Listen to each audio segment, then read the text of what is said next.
아니, 얘야 뭐 하는 거니? 이제 국은 누가 끓이라고?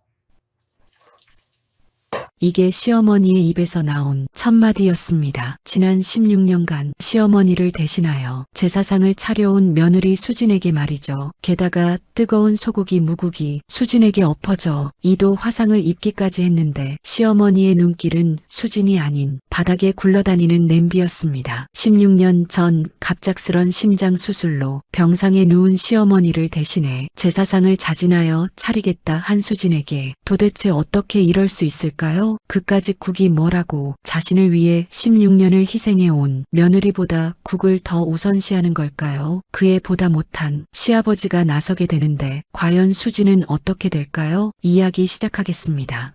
새벽 4시 핸드폰 알람이 울리기도 전에 수진은 눈을 떴습니다. 16년째 같은 시간에 일어나는 몸은 이제 알람 따위는 필요 없었죠. 어둠 속에서 천천히 몸을 일으켰습니다. 옆에서 곤히 자고 있는 남편 재민의 숨소리가 들렸어요. 수지는 조용히 이불을 걷어내고 방을 나왔습니다. 거실에 달력을 보니 동그라미가 그려진 날이었어요. 시할아버지 기일, 또 하나의 제사가 시작되는 날이었습니다. 이번에도 나 혼자겠지. 수지는 작게 중얼거렸습니다. 목소리가 텅 빈 거실에 메아리 쳤어요. 욕실에 들어가 찬물로 얼굴을 씻었습니다. 거울 속 자신의 얼굴이 너무 지쳐 보였어요. 눈 밑에는 검은 그림자가 짙게 드리워져 있었고 입가에는 깊은 주름이 패여 있었습니다. 수진아, 힘내자. 거울 속 자신에게 말을 걸었지만 그 말조차 힘이 없었어요. 부엌으로 가서 앞치마를 둘렀습니다. 그때 머릿속에 16년 전 그날이 떠올랐어요. 시어머니 영숙이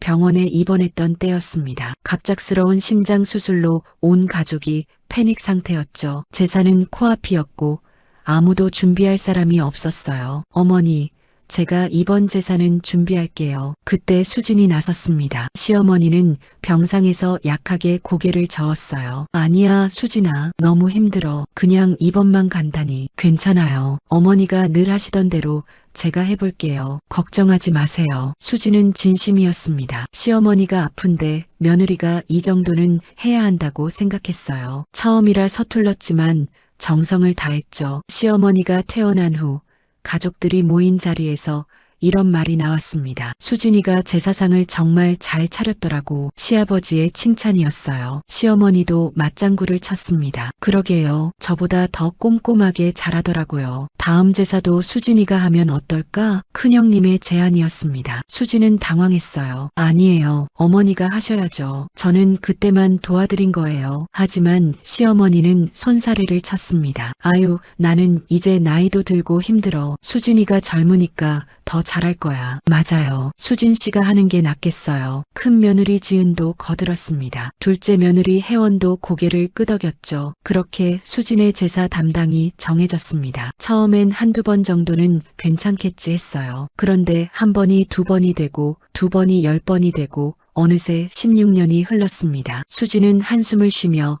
현관문을 열었습니다. 새벽 공기가 차갑게 폐를 파고들었어요.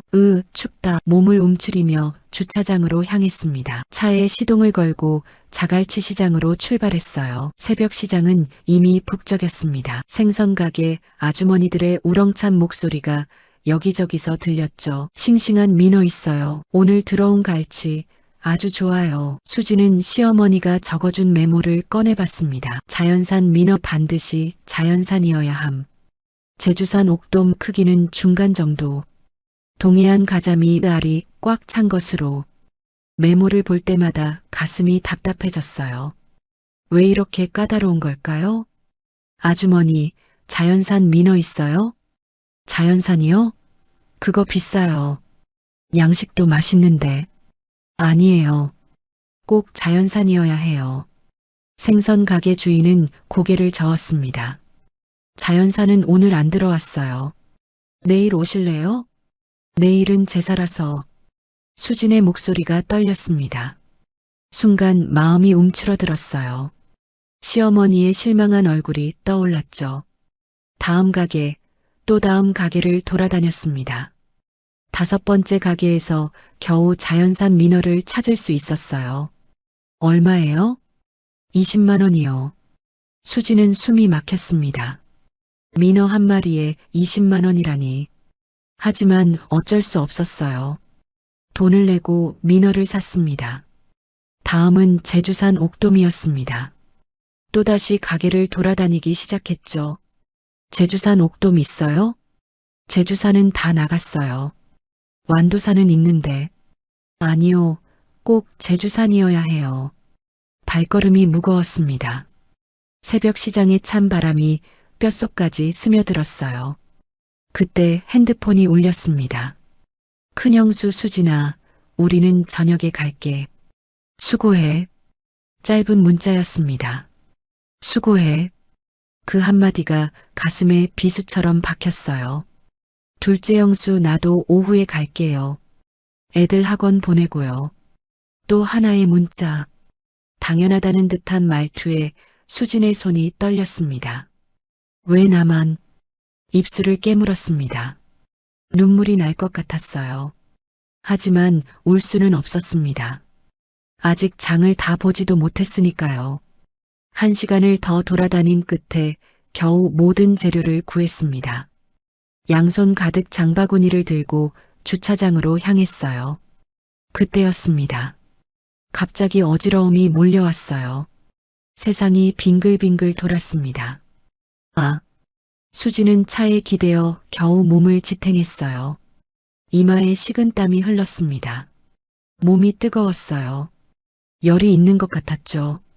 하지만 병원에 갈 시간은 없었습니다.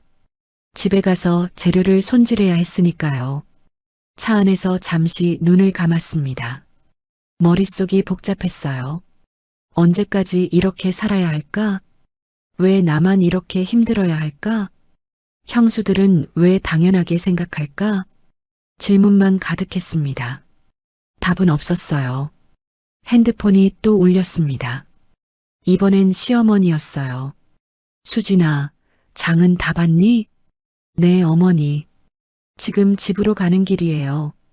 민어는 자연산으로 샀지? 네, 샀어요. 옥돔은? 제주산 맞지? 네, 어머니. 그래, 수고했어. 집에 와서 바로 손질 시작해야 해.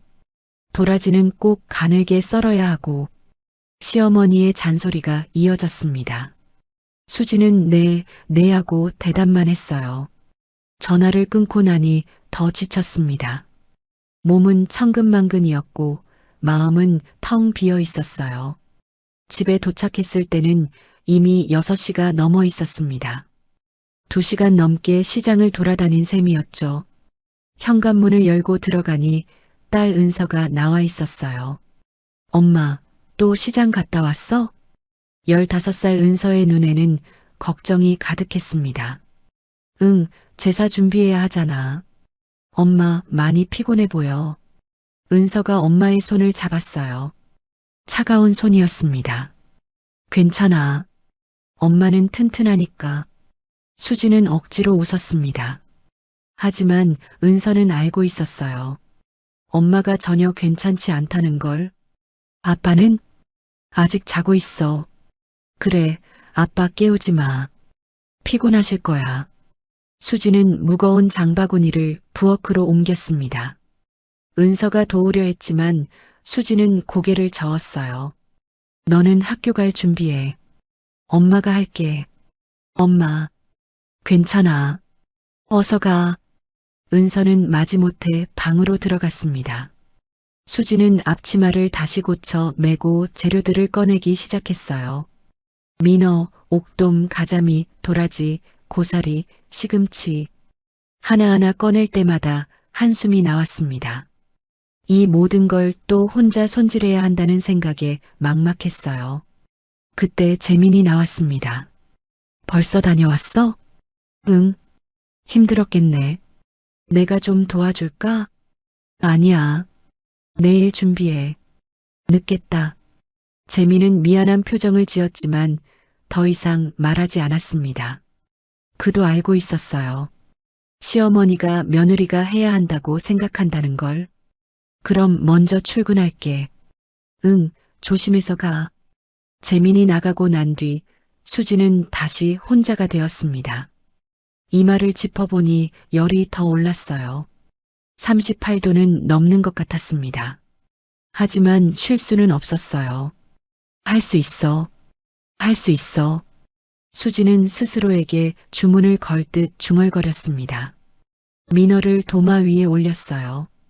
비늘을 벗기고 내장을 빼고 깨끗이 씻어야 했습니다. 비린내가 코를 찔렀어요. 손은 기계처럼 움직였지만 마음은 점점 무너져 내렸습니다. 왜 나만? 언제까지? 정말 이렇게 살아도 되는 걸까? 질문들이 머릿속을 맴돌았어요. 그때 또 핸드폰이 울렸습니다. 시어머니였어요. 수진아, 지금 뭐하니? 민어 손질하고 있어요. 아, 그래.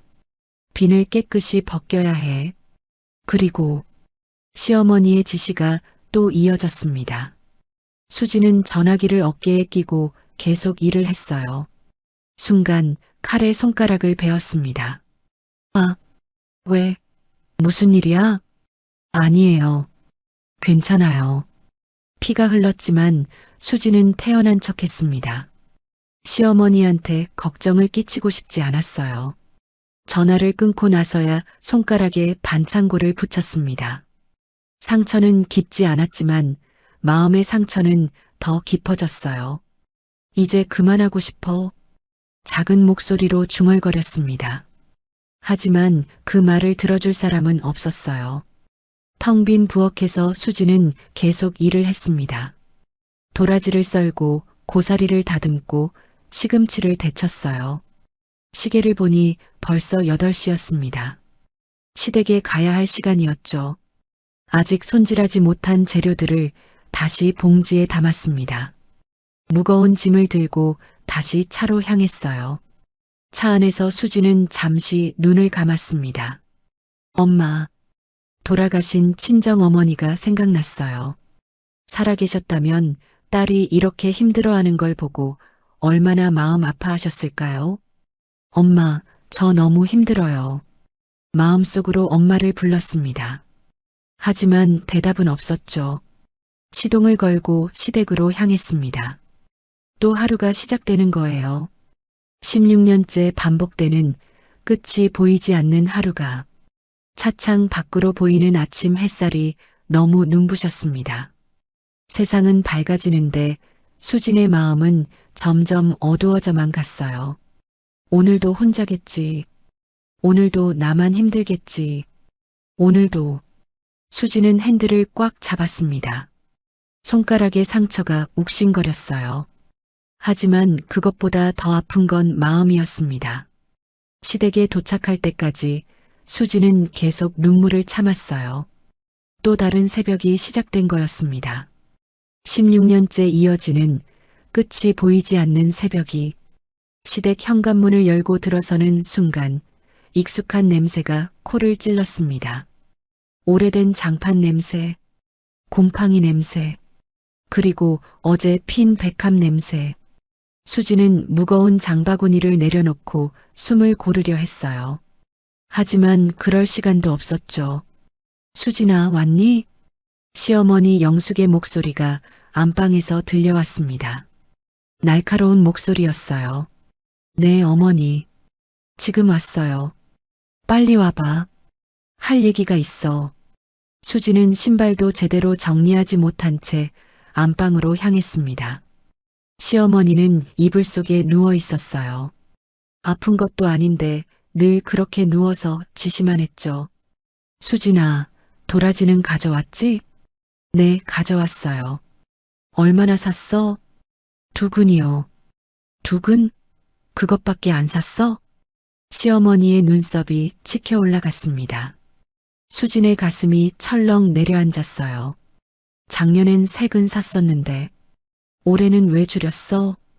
죄송해요. 제가 깜빡했네요. 사실 도라지 값이 너무 올라서 줄인 거였습니다. 하지만 그런 말은 할 수 없었어요. 에휴, 그래서 젊은 사람이 정신이 없다니까. 나중에 하나 더 사와. 네, 알겠습니다. 수지는 고개를 숙였습니다. 속에서는 불이 났지만 참을 수밖에 없었어요. 부엌으로 나와 재료들을 꺼내기 시작했습니다. 테이블 위에 하나둘씩 올려놓을 때마다 한숨이 나왔어요. 그때 현관문이 열렸습니다. 어머니, 저예요. 큰 며느리 지은의 밝은 목소리였어요. 수지는 잠시 손을 멈췄습니다. 드디어 도와주러 왔나? 하는 기대가 생겼죠. 하지만 지은은 빈손이 아니었습니다. 큰 택배 상자를 들고 있었어요. 어머니, 이거 보세요.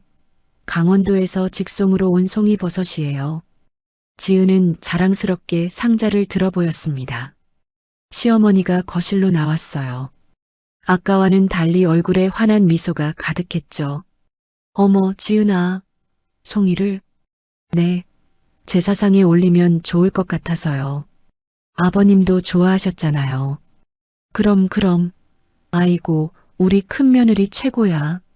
시어머니는 지은을 꼭 안았습니다. 수지는 그 모습을 멍하니 바라봤어요. 나는 새벽부터 시장을 돌아다녔는데 마음이 쓰렸습니다. 수진아, 이거 좀 손질해줘. 송이는 조심해서 다뤄야 해. 지은이 상자를 수진에게 건넸어요. 당연하다는 듯한 말투였습니다. 언니는 안 도와주세요? 수진의 목소리가 작게 떨렸어요. 아, 나는 집에 가봐야 해. 애들 학원 보내야 하거든. 벌써요? 이제 막 오셨잖아요. 미안. 저녁엔 일찍 올게. 지은은 손을 흔들며 나갔습니다. 시어머니도 따라 나가며 배웅했어요. 조심해서 가. 운전 조심하고. 문이 닫히고 다시 정적이 흘렀습니다. 수지는 홀로 부엌에 서 있었어요. 송이버섯 상자가 무겁게 느껴졌습니다. 도라지를 썰기 시작했어요. 얇고 가늘게 시어머니가 좋아하는 모양으로. 칼질을 하다가 문득 눈물이 났습니다. 툭! 눈물 한 방울이 도라지 위에 떨어졌어요. 안 돼. 울면 안 돼. 수지는 재빨리 눈물을 닦았습니다. 하지만 한 번 터진 감정은 쉽게 멈추지 않았어요. 그때 또 현관문이 열렸습니다. 어머니, 저 왔어요. 둘째 며느리 혜원이었습니다. 이번엔 정말 도와주러 왔겠지. 수지는 다시 한번 기대했어요.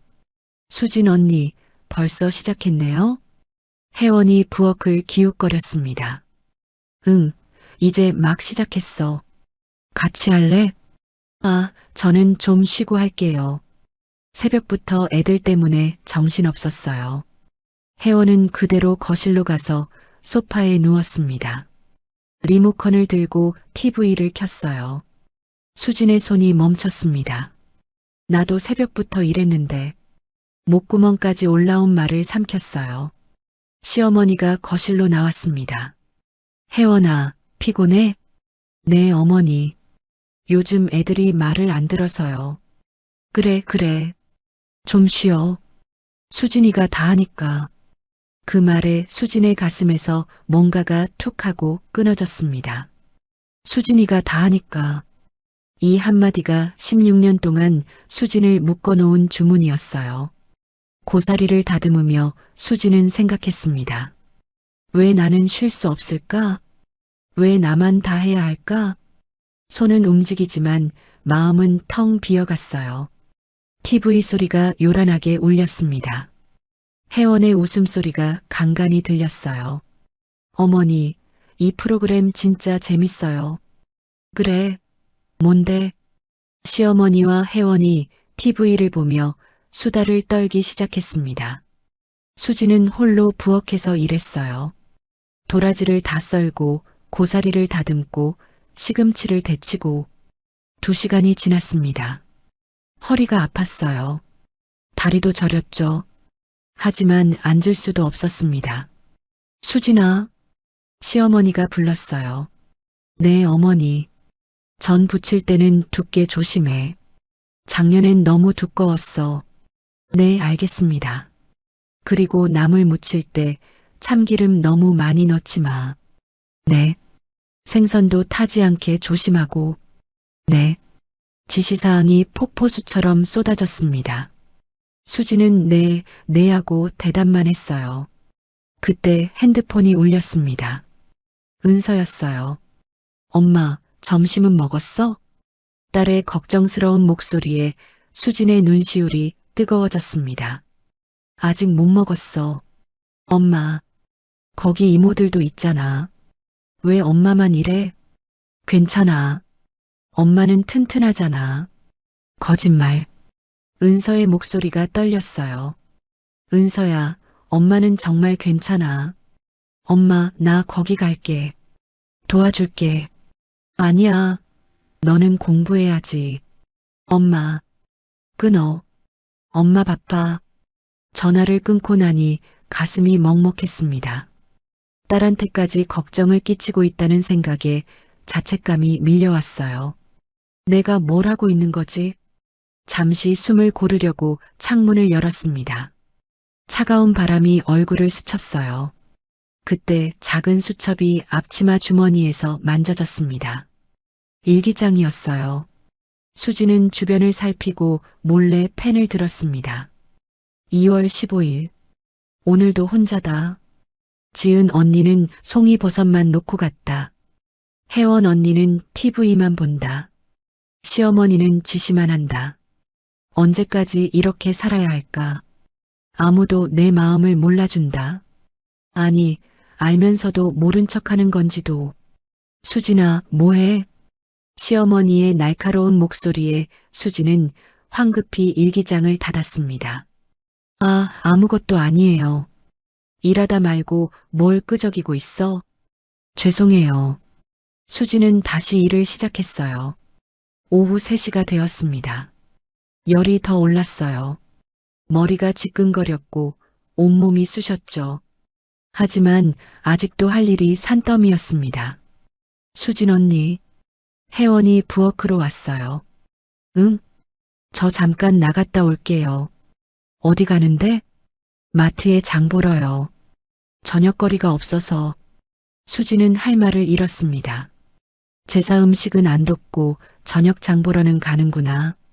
언니 괜찮아요? 혜원이 물었지만 진심은 아닌 것 같았어요. 응, 가봐. 고마워요. 금방 올게요. 혜원도 나갔습니다. 다시 혼자가 되었어요. 수지는 전을 부치기 시작했습니다. 기름 냄새가 온 집안에 퍼졌어요. 뜨거운 기름이 튀어 손등에 닿았지만 참았습니다. 아, 작은 신음이 새어나왔어요. 수진아, 전 타겠다. 시어머니가 소리쳤습니다. 네, 알겠습니다. 수지는 서둘러 전을 뒤집었어요. 1장, 2장, 3장. 끝이 없었습니다. 그때 또 현관문이 열렸어요. 엄마, 은서였습니다. 교복을 입은 채로 왔어요. 은서야, 왜 왔어? 엄마가 걱정돼서. 은서는 엄마의 얼굴을 보고 눈물이 났습니다. 얼굴은 빨갛게 달아올라 있었고 이마에는 땀이 흥건했어요. 엄마, 왜 이모들은 안 도와줘? 은서의 목소리가 컸습니다. 거실에 있던 시어머니가 들었어요. 은서야. 수진이 다급히 딸의 입을 막으려 했지만 늦었습니다. 뭐라고? 시어머니가 부엌으로 왔어요. 할머니, 왜 우리 엄마만 이래요? 이모들도 있잖아요. 은서가 울먹이며 말했습니다. 이 버릇 없는 것이. 시어머니의 얼굴이 붉어졌어요. 너희 엄마가 제일 잘하니까 하는 거야. 형수들은 다른 일이 있고. 무슨 다른 일이요? TV 보는 게 일이에요? 은서야. 수진이 딸을 끌어안았습니다. 죄송해요, 어머니. 애가 철이 없어서. 철이 없긴. 엄마가 그렇게 가르쳤어? 시어머니의 목소리가 날카로웠어요. 은서는 엄마 품에서 흐느꼈습니다. 미안해요, 엄마. 미안해요. 괜찮아. 내가 뭘 잘못했어. 수진도 눈물이 났지만 참았어요. 시어머니는 씩씩거리며 거실로 돌아갔습니다. 저런 버릇없는 애를 데려와서. 중얼거리는 소리가 들렸어요. 수지는 은서를 꼭 안았습니다. 은서야, 집에 가자. 엄마는? 엄마는 조금만 더 하고 갈게. 싫어. 나도 도울래. 안 돼. 어서 가. 수지는 딸을 집으로 돌려보냈습니다. 문이 닫히고 나자 참았던 눈물이 쏟아졌어요. 하지만 울 시간도 없었습니다. 아직도 할 일이 많았으니까요. 저녁 6시 형수들이 하나둘씩 도착했습니다. 수진아, 수고했어. 지은이 밝게 인사했어요. 고생했네, 언니. 혜원도 웃으며 말했습니다. 마치 아무 일도 없었다는 듯이 수지는 묵묵히 마지막 정리를 했습니다. 몸은 천근만근이었고 마음은 텅 비어 있었어요. 오늘도 혼자였다. 내일도 혼자겠지. 언제까지? 일기장에 쓰고 싶은 말들이 가슴속에 가득했습니다. 하지만 쓸 힘조차 없었어요. 그저 이긴 하루가 끝나기만을 바랄 뿐이었습니다. 밤 9시가 되어서야 수지는 집으로 돌아갈 수 있었습니다. 차 안에서 핸들을 잡은 손이 떨렸어요. 피로와 열 때문이었죠. 내가 왜 이렇게 살고 있을까? 신호등 앞에서 멈춰 섰을 때 옆 차선의 가족이 보였습니다. 웃으며 대화하는 행복한 가족이었어요. 수진의 가슴이 아렸습니다. 우리 가족도 행복할 수 있을까? 집에 도착했을 때 재민이 현관에서 기다리고 있었어요. 많이 힘들었지? 재민의 목소리에는 미안함이 가득했습니다. 괜찮아. 수지는 힘없이 대답했어요. 은서가 울면서 왔더라. 내가 혼자 일하는 게 너무 속상하다고. 그 애가. 수진아, 정말 괜찮아? 재민이 아내의 얼굴을 살폈습니다. 빨갛게 달아오른 얼굴, 부은 눈, 지친 표정. 열이 있는 것 같은데. 조금만 쉬면 돼. 수지는 침실로 들어갔습니다. 옷을 갈아입으려다가 거울을 봤어요. 거울 속 자신의 모습이 너무 초라했습니다. 16시간 동안 일한 여자. 아무도 알아주지 않는 여자. 보이지 않는 희생을 계속하는 여자. 엄마. 은서가 방문을 열고 들어왔어요. 미안해. 내가 할머니한테 대들어서. 아니야. 내가 옳은 말 한 거야. 수지는 딸을 끌어안았습니다. 엄마, 이제 그만해. 제발. 은서의 눈에서 눈물이 흘렀어요. 수진도 더 이상 참을 수 없었습니다. 응. 엄마도 그만하고 싶어? 모녀는 한참 동안 껴안고 울었습니다. 창밖에는 차가운 겨울비가 내리기 시작했어요. 마치 수진의 눈물처럼 끝없이 소리 없이. 제사 당일 새벽 4시 수진은 다시 눈을 떴습니다. 하지만 이번엔 평소와 달랐어요. 온몸이 불덩이처럼 뜨거웠습니다. 머리는 깨질 듯 아팠고 목은 칼로 베는 듯 했죠. 아, 작은 신음이 새어나왔어요.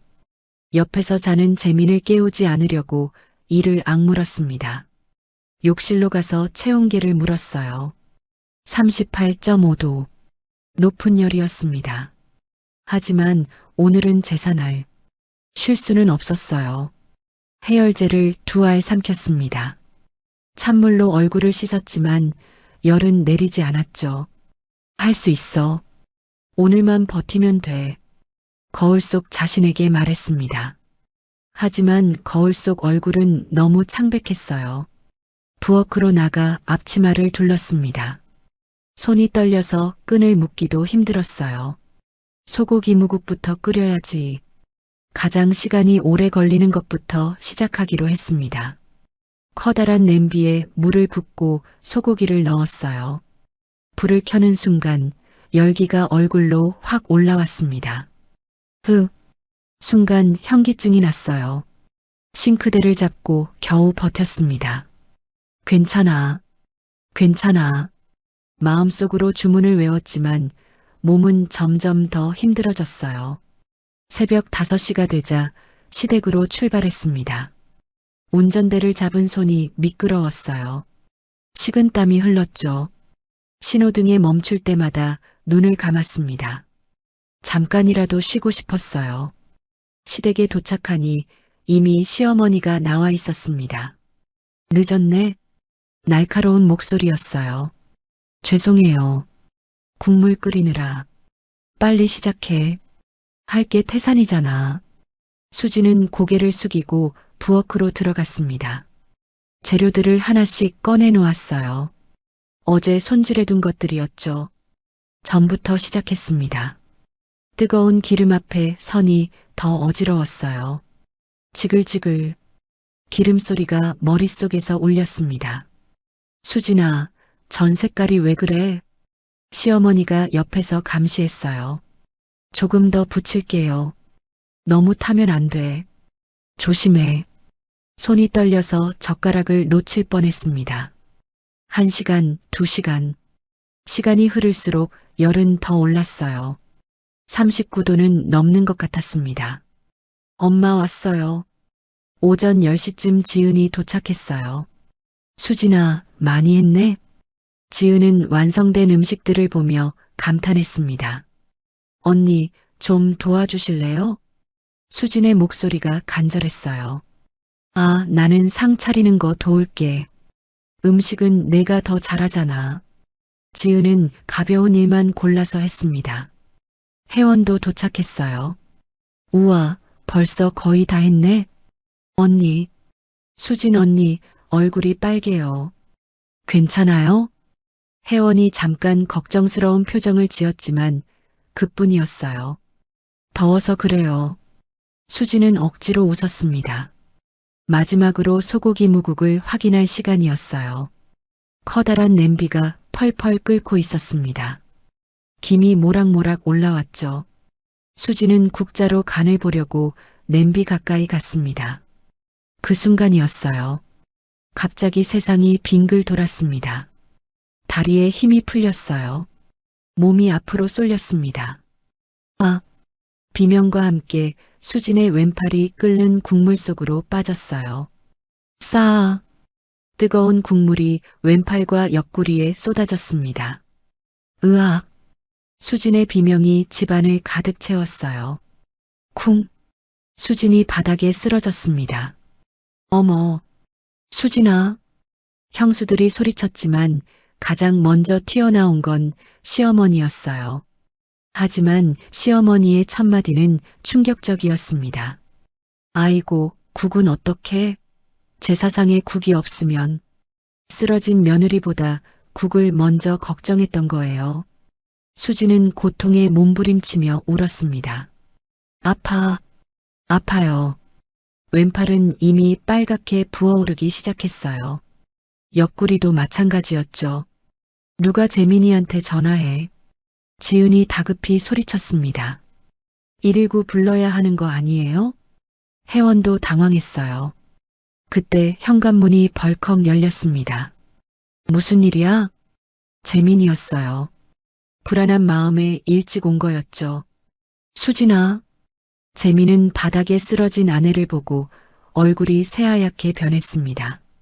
당신, 미안해. 수지는 고통 속에서도 남편에게 사과했어요. 미안하긴.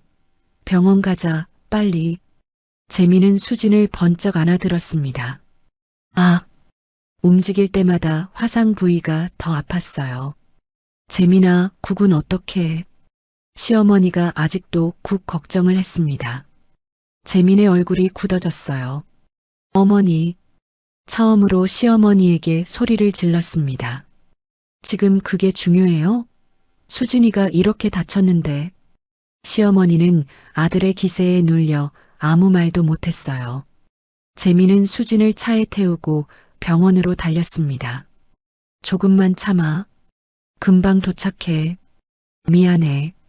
제사 망쳤어. 수진은 의식이 흐릿한 중에도 제사 걱정을 했어요. 제사는 무슨, 당신이 더 중요해. 재민의 눈에 눈물이 맺혔습니다. 응급실에 도착했을 때 의사는 심각한 표정을 지었어요. 2도 화상입니다. 범위가 넓어서 피부 이식 수술이 필요할 수도 있어요. 수술이요? 재민의 목소리가 떨렸습니다. 네. 그리고 고열도 심하네요. 과로와 스트레스로 몸이 많이 약해진 상태예요. 수지는 진통제를 맞고 잠이 들었습니다. 재미는 아내의 손을 꼭 잡고 있었어요. 내가 바보였어. 왜 이제야? 자책감이 밀려왔습니다.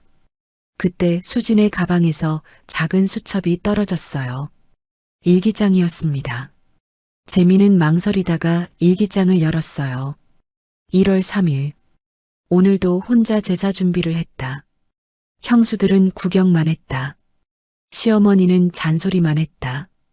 언제까지 이렇게 살아야 할까? 3월 21일. 허리가 너무 아프다. 하지만 병원 갈 시간이 없다. 또 제사가 다가온다. 무섭다. 7월 15일. 은서가 물었다. 왜 엄마만 일하냐고. 대답할 수 없었다. 미안하다, 딸아. 11월 2일.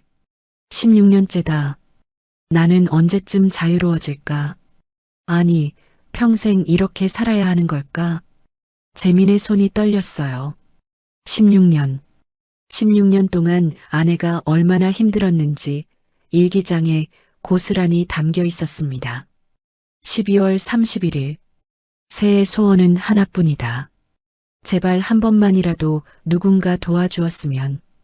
한 번만이라도 쉬고 싶다. 마지막 일기를 읽고 재미는 무너졌습니다. 미안해. 정말 미안해. 눈물이 멈추지 않았어요. 복도에 나가서 벽에 기대어 흐느꼈습니다. 나는 뭘 했나?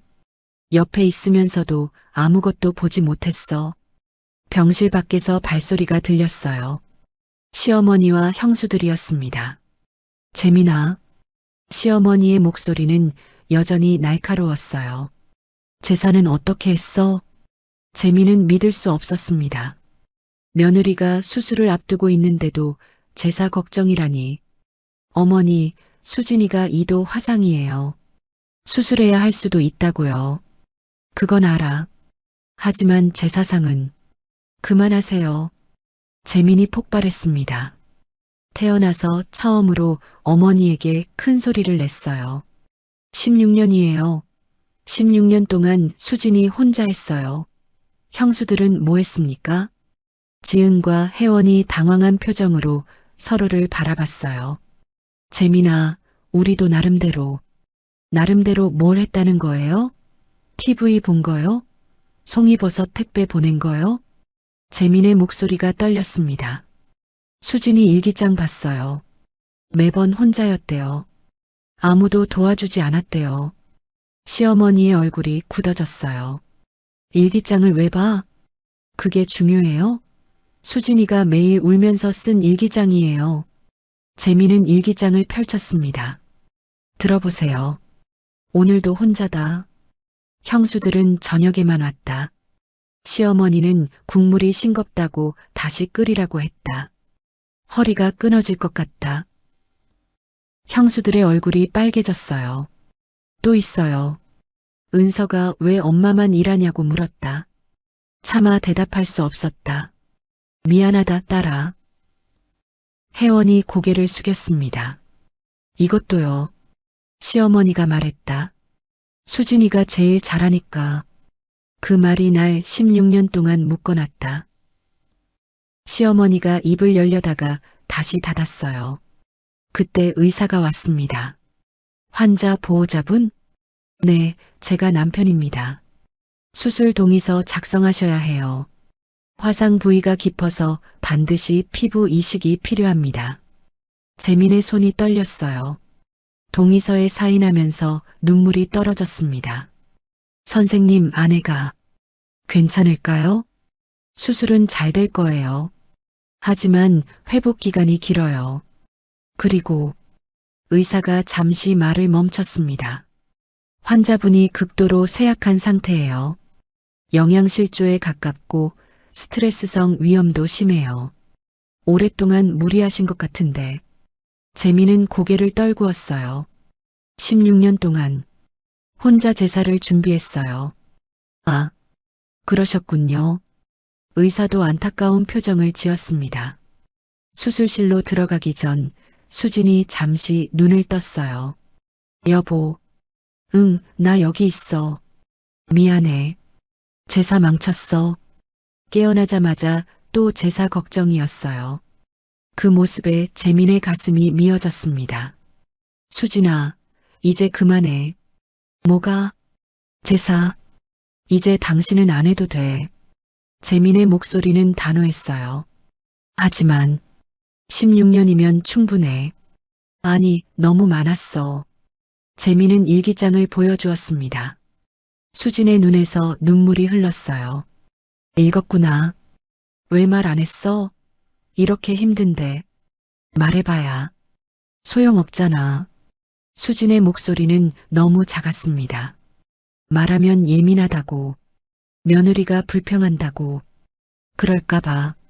미안해. 내가 못 지켜줘서. 수진이 약하게 웃었어요. 당신 탓이 아니야. 그냥 내가 바보였어. 바보는 나야.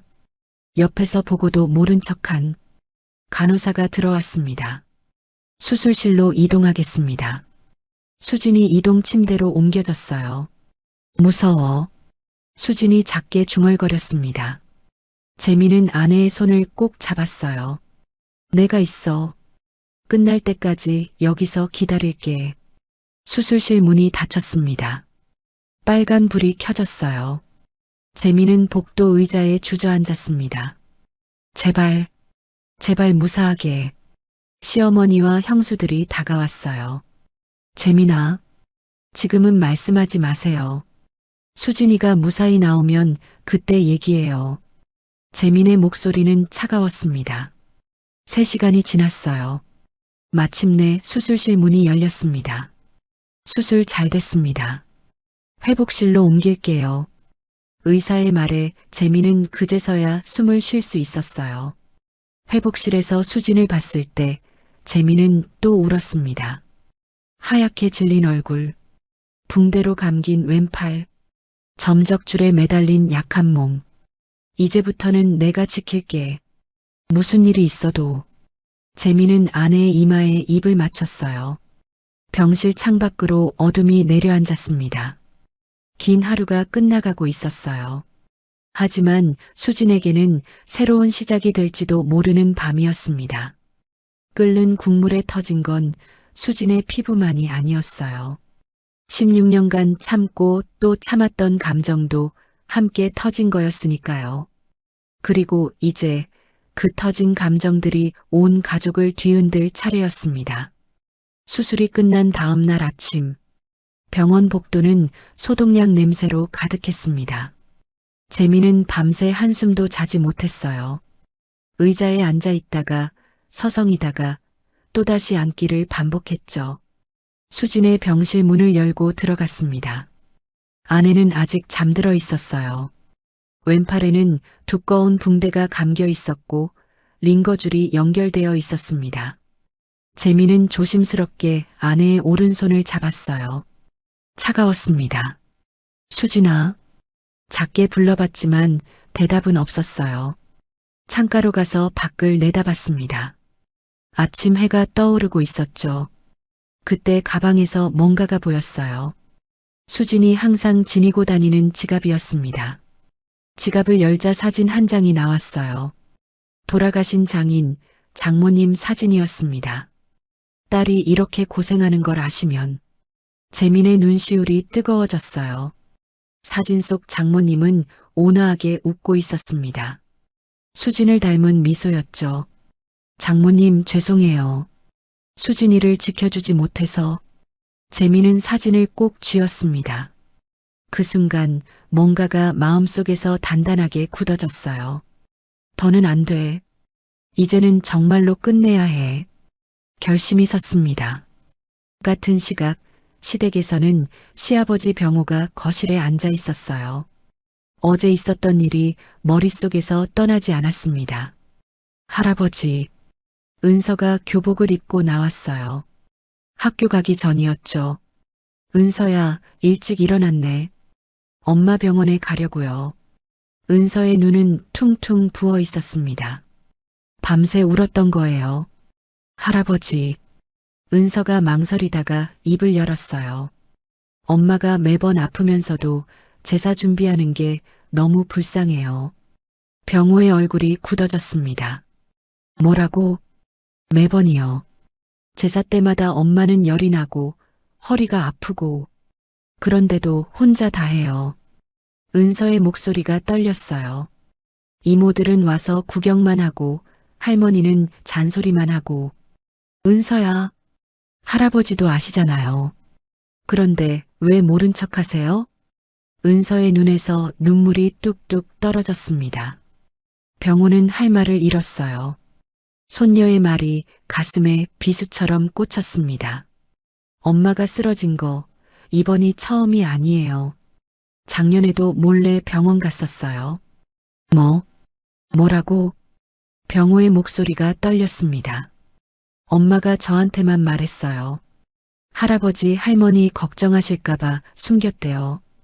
은서는 울면서 나갔습니다. 병호는 거실에 혼자 남았어요. 침묵이 무겁게 내려앉았습니다. 내가 뭘 했나? 아니, 내가 뭘 안 했나? 자책감이 물밀듯 밀려왔어요. 병호는 벽에 걸린 가족 사진을 바라봤습니다. 수진이 처음 집에 왔을 때 찍은 사진이었어요. 얼마나 해맑게 웃고 있었는지 그때는 몰랐습니다. 그 웃음이 점점 사라질 줄은. 내가 가장이면서 어른이면서 주먹을 꽉 쥐었어요. 손톱이 손바닥에 박혔습니다. 수진이 제사를 준비하는 모습이 떠올랐어요. 새벽부터 일어나 시장에 가고 하루 종일 부엌에서 일하고 그런데 자신은 뭘 했나요? 수진이가 잘하니까, 며느리 일이니까 그런 생각으로 16년을 보냈습니다. 병호는 핸드폰을 꺼냈어요. 수진에게 보낼 문자를 썼다가 지웠다가를 반복했습니다. 미안하다는 두 글자조차 쓰기가 어려웠어요. 너무 늦었으니까, 너무 많이 늦었으니까. 오후 3시, 재미는 가족들에게 문자를 보냈습니다. 오늘 저녁 7시 집에서 가족회의 합니다. 꼭 오세요. 단호한 문자였어요. 형수들은 당황했지만 올 수밖에 없었습니다. 저녁 7시 시댁 거실에 모든 가족이 모였어요.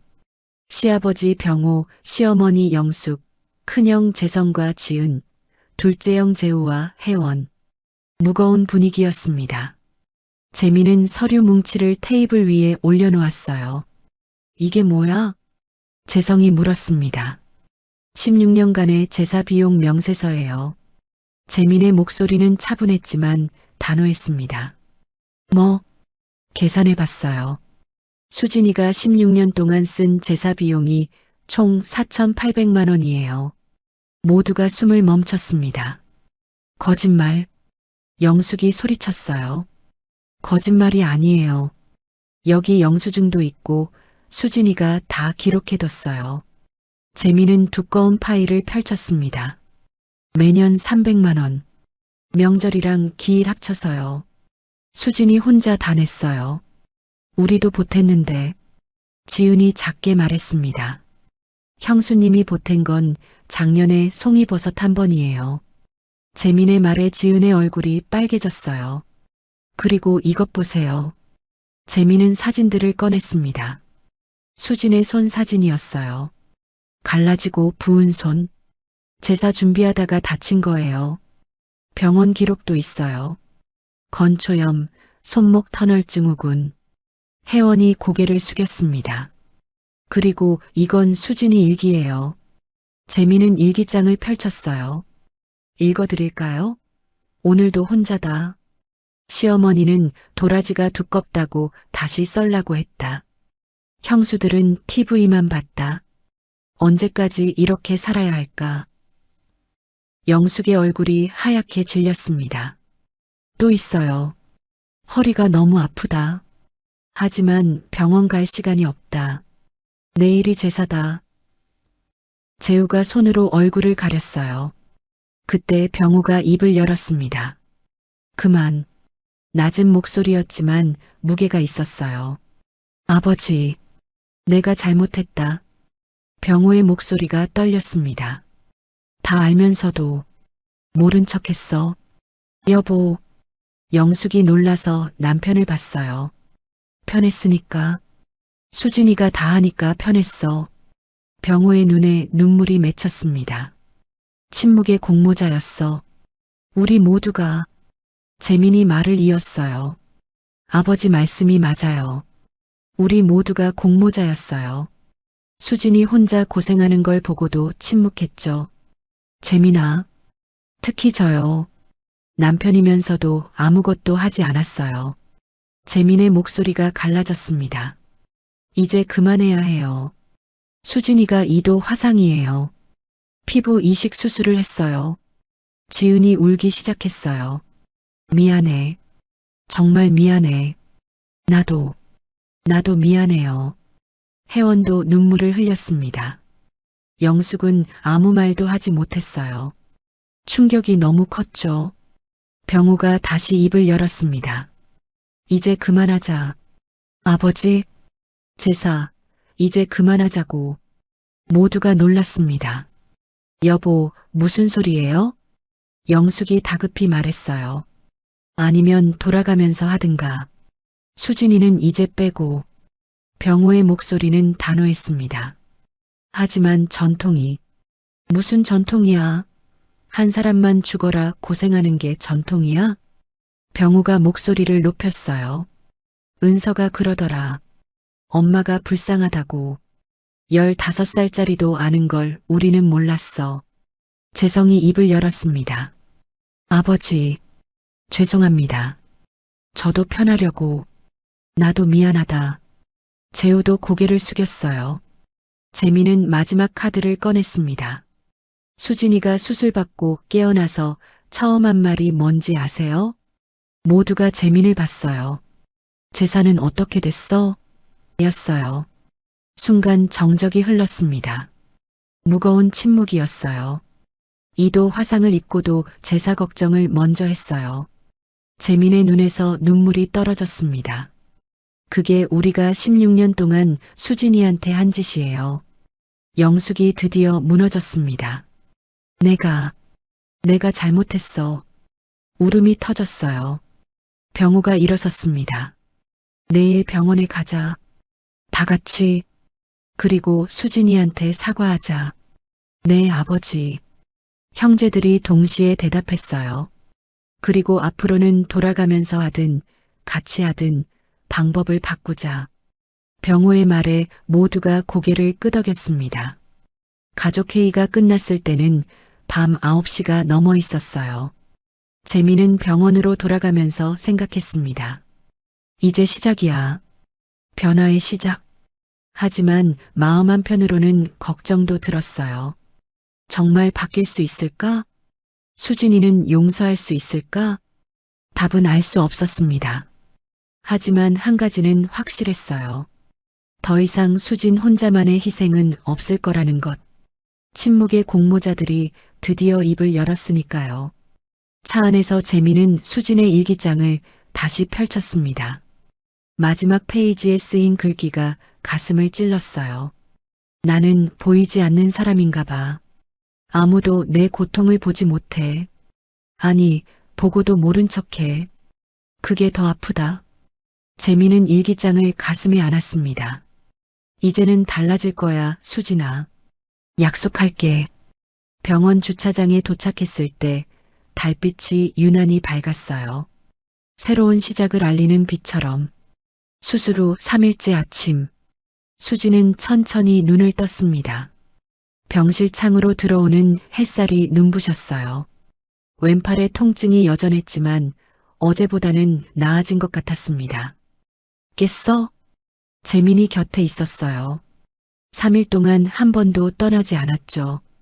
물 좀. 목이 타들어갔습니다. 재민이 조심스럽게 물을 먹여주었어요. 오늘 좀 어때?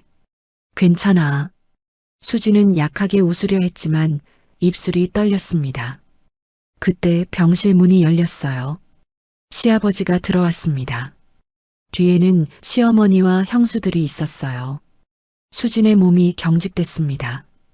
또 제사 얘기하려고 마음이 움츠러들었어요. 하지만 시아버지의 표정은 달랐습니다. 눈가에 주름이 깊었고 얼굴은 수척해 보였어요. 수진아, 시아버지의 목소리가 떨렸습니다. 그리고 놀라운 일이 벌어졌어요. 시아버지가 무릎을 꿇었습니다. 아버님, 수진이 놀라서 일어나려 했지만 재민이 막았어요. 내가 잘못했다. 시아버지의 눈에서 눈물이 흘렀습니다. 눈 뜨고도 못 본 척했어. 내가 얼마나 힘들었는지 알면서도. 수진의 가슴이 뜨거워졌어요. 16년 만에 듣는 사과였습니다. 아버님, 일어나세요. 제발. 아니야. 이렇게라도 해야 내 마음이 편해. 시아버지의 어깨가 떨렸어요. 시어머니도 다가왔습니다. 얼굴이 많이 야위어 있었어요. 며칠 사이에 10년은 늙은 것 같았죠. 수진아. 시어머니의 목소리는 갈라져 있었습니다. 미안해. 정말 미안해. 그리고는 갑자기 수진의 손을 잡았어요. 내가 나쁜 시어머니였어. 눈물이 쏟아졌습니다. 며느리 노릇을 그렇게 못했어. 너만 고생시키고. 수진은 당황했어요. 늘 차갑고 까다롭던 시어머니가 이렇게 우는 모습은 처음이었습니다. 어머니, 국물이 뭐가 중요해? 도라지 썰기가 뭐가 중요해? 내가 쓰러졌는데. 시어머니는 흐느꼈어요. 병원에 혼자 누워있는 너를 보니까 내 딸이었으면 어땠을까 생각이 들더라. 수진의 눈에도 눈물이 맺혔습니다. 복잡한 감정이 밀려왔어요.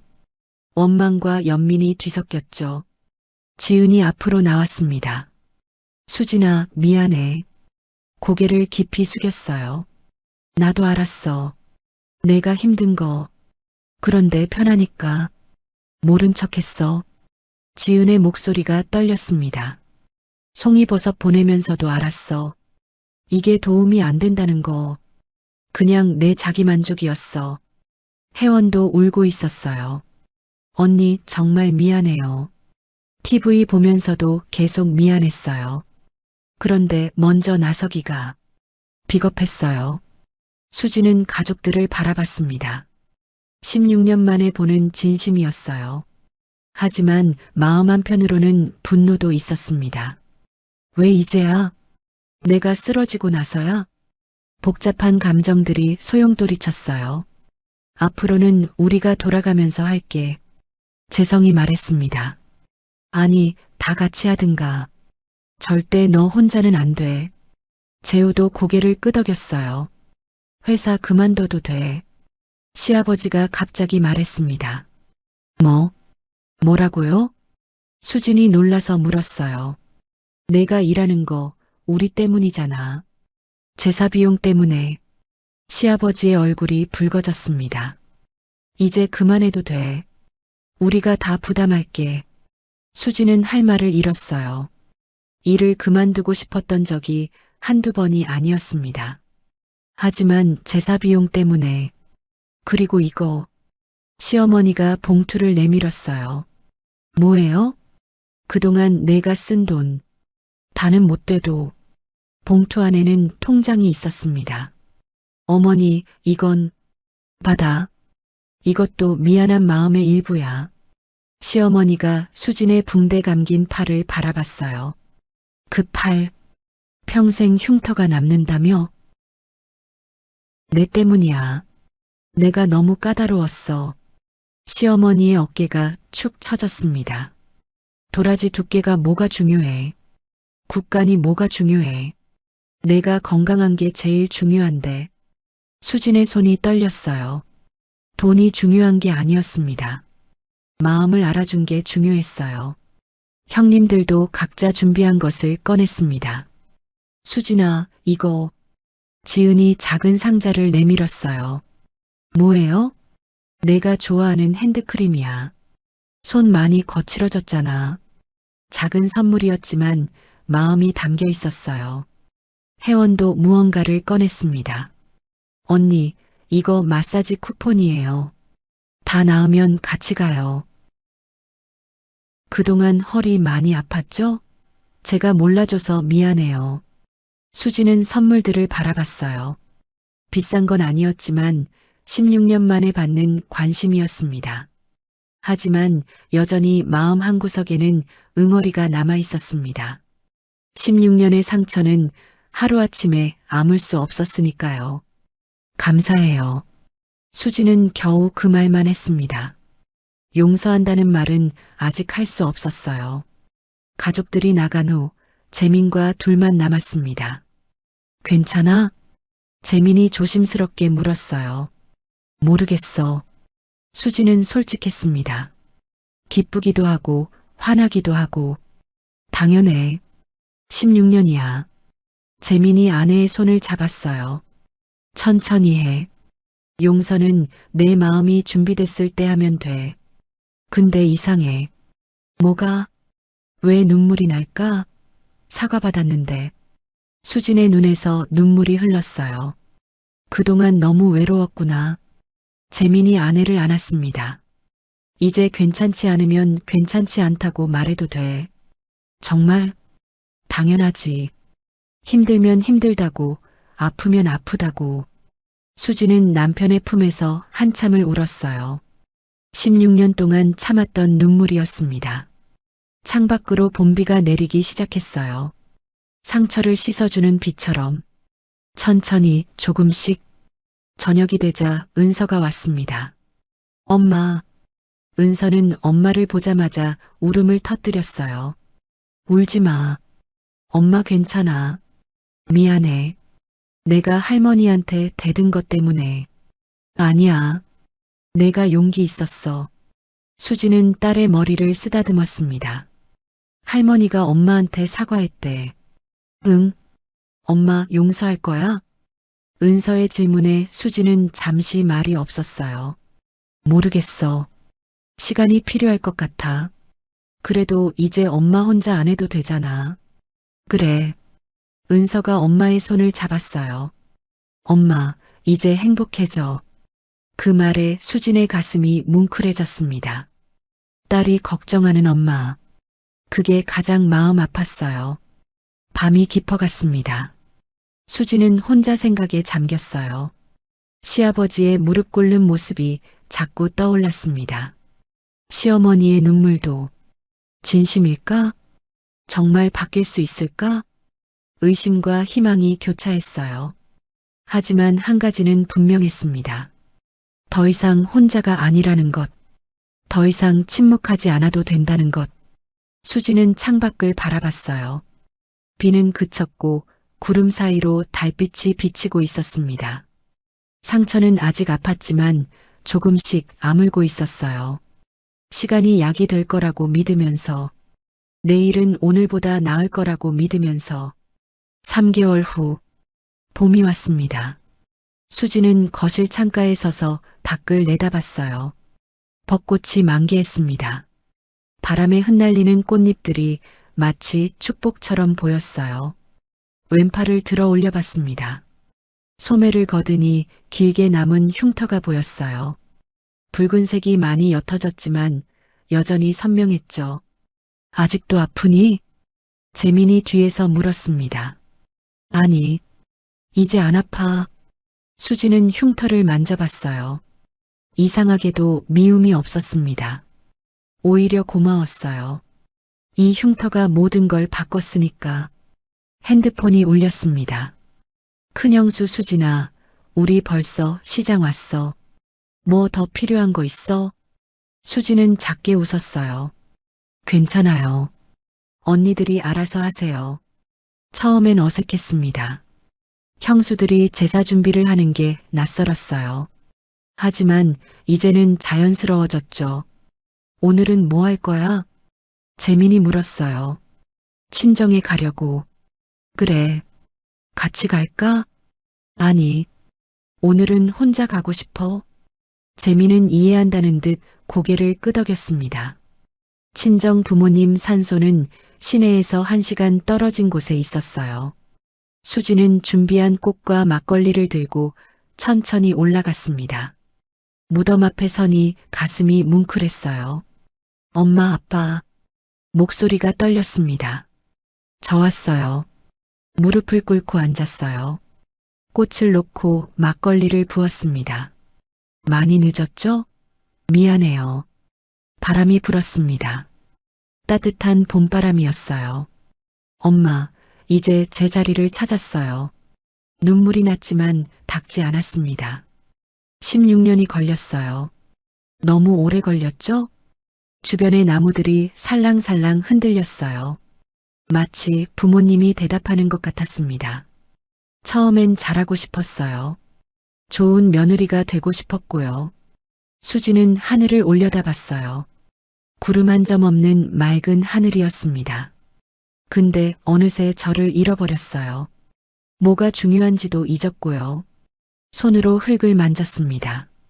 이제야 깨달았어요. 나를 사랑하지 않으면 아무도 날 사랑할 수 없다는 걸. 그때 나비 한 마리가 날아왔어요. 노란 나비였습니다. 어깨에 살짝 앉았다가 다시 날아갔어요. 엄마야. 수지는 나비를 따라 시선을 돌렸습니다. 나비는 한참을 빙빙 돌다가 사라졌어요. 마음이 따뜻해졌습니다. 집으로 돌아오는 길에 시댁에 들렀어요. 현관문을 열자 왁자지껄한 소리가 들렸습니다. 아이고 언니, 이거 어떻게 썰어요? 혜원의 당황한 목소리였어요. 그것도 몰라. 이렇게 하는 거야. 지은도 서툴렀지만 가르치려고 애썼습니다. 수지는 살짝 웃으며 부엌으로 갔어요. 재료들이 어지럽게 널려 있었습니다. 도라지는 너무 두껍게 썰려 있었고 나물은 타고 있었어요. 예전의 수진이었다면 답답해했을 거예요. 하지만 지금은 달랐습니다. 도와줄까요? 수진아. 형수들이 반가워했어요. 제발 좀 도와줘. 우리 망하겠어. 혜원이 울상을 지었습니다. 수지는 앞치마를 두르고 차분히 설명하기 시작했어요. 도라지는 이렇게 얇게 써세요. 그래야 부드러워요. 아, 그렇구나.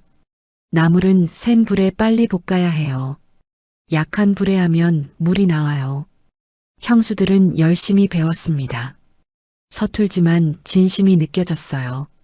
시어머니가 거실에서 지켜보고 있었습니다. 예전 같았으면 이래라 저래라 참견했을 텐데 이제는 조용했어요. 수진아. 시어머니가 불렀습니다. 네, 어머니. 고마워. 짧은 한마디였지만 마음이 담겨 있었어요. 저녁이 되어 제사상이 차려졌습니다. 완벽하지는 않았어요. 저는 좀 탔고 나물은 짰습니다. 하지만 아무도 불평하지 않았어요. 다음엔 더 잘할게. 지은이 쑥스럽게 말했습니다. 괜찮아요. 잘했어요. 수지는 진심으로 말했어요. 제사가 끝난 후 수지는 일기장을 꺼냈습니다. 새 일기장이었어요. 흉터처럼 아픈 기억이 담긴 옛 일기장은 버렸죠. 펜을 들고 천천히 썼습니다. 5월 15일. 오늘 드디어 혼자가 아니었다. 형수들이 서툴렀지만 함께했다. 시어머니가 고맙다고 했다. 작은 말 한마디가 이렇게 큰 위로가 될 줄 몰랐다. 잠시 멈췄다가 다시 썼어요. 친정 엄마 아빠께 다녀왔다. 이제 제 자리를 찾았다고 말씀드렸다. 나비가 왔었다. 엄마가 보낸 것 같았다. 일기장을 덮고 창밖을 봤습니다. 재민이 정원에서 은서와 놀고 있었어요. 두 사람의 웃음소리가 집안까지 들렸습니다. 수진도 밖으로 나갔어요. 엄마. 은서가 달려왔습니다. 엄마, 이제 정말 행복해 보여. 그래. 응.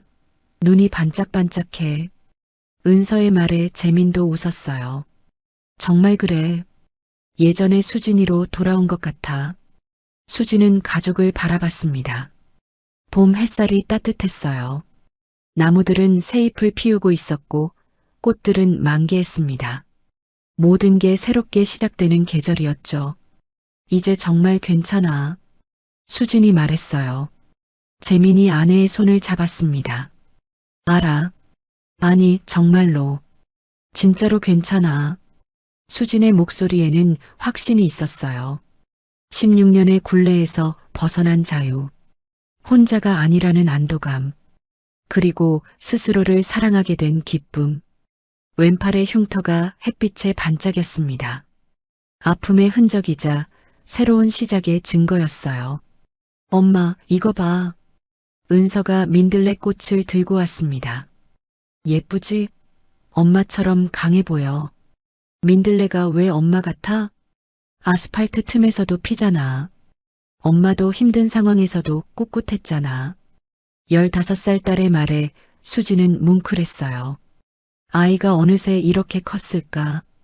그때 시어머니가 현관문을 열고 나왔습니다. 수진아, 차 한잔 할래? 예전에는 상상도 못했던 일이었어요. 시어머니가 먼저 차를 권하다니. 네, 좋아요. 둘은 정원 벤치에 나란히 앉았습니다. 수진아, 내가 그동안. 어머니, 이제 그 얘기는 안 하셔도 돼요. 수진이 먼저 말했어요. 지나간 일이에요. 저도 이제 놓으려고요. 시어머니의 눈가가 붉어졌습니다. 너무 미안해서. 밤마다 잠이 안 왔어. 어머니도 힘드셨을 거예요. 전통을 지켜야 한다는 압박감이 있으셨을 테니까. 수진의 말에 시어머니가 놀랐어요. 원망이 아닌 이해의 말이었으니까. 근데 이제는 우리 모두 배웠잖아요. 전통도 중요하지만 사람이 더 중요하다는 걸. 그래. 맞아.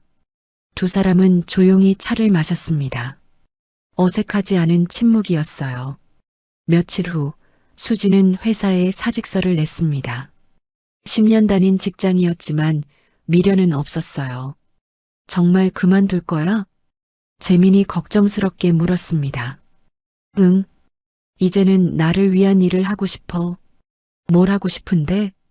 요리 교실을 열어볼까 해. 수진의 눈이 반짝였어요. 16년 동안 제사 음식만 했지만 사실 요리하는 게 싫지는 않았어. 단지 혼자 하는 게 힘들었을 뿐. 재민이 아내의 손을 잡았습니다. 좋아. 뭐든 응원할게. 한 달 후 수지는 작은 요리 교실을 열었어요. 첫 수강생은 놀랍게도 형수들이었습니다. 우리가 1호 수강생이야. 지은이 자랑스럽게 말했어요. 제사 음식 제대로 배워야지. 혜원도 의욕적이었습니다. 수지는 정성껏 가르쳤어요. 도라지 손질법부터 나물 무치는 법까지. 한 번도 제대로 배워본 적 없던 형수들은 열심히 배웠습니다. 수진아, 넌 정말 대단해. 지은이 감탄했어요. 이렇게 복잡한 걸 16년 동안 혼자 했다니. 이제야 알겠어. 얼마나 힘들었을지. 혜원의 말에 수지는 미소 지었습니다. 이제는 함께하니까 괜찮아요. 그날 밤 수지는 일기를 썼습니다. 오늘 요리 교실 첫 수업이었다. 형수들이 와줘서 고마웠다. 웃으면서 요리하니 정말 즐거웠다. 이게 내가 원했던 거였구나. 함께하는 기쁨. 펜을 내려놓고 창밖을 봤어요. 별이 가득한 밤하늘이었습니다. 재민이 뒤에서 안아주었어요. 행복해? 응, 정말 행복해. 바람이 불었습니다. 벚꽃잎이 흩날렸어요. 수지는 눈을 감고 깊게 숨을 들이쉬었습니다. 봄 내음이 가득했어요. 새로운 시작의 향기였습니다.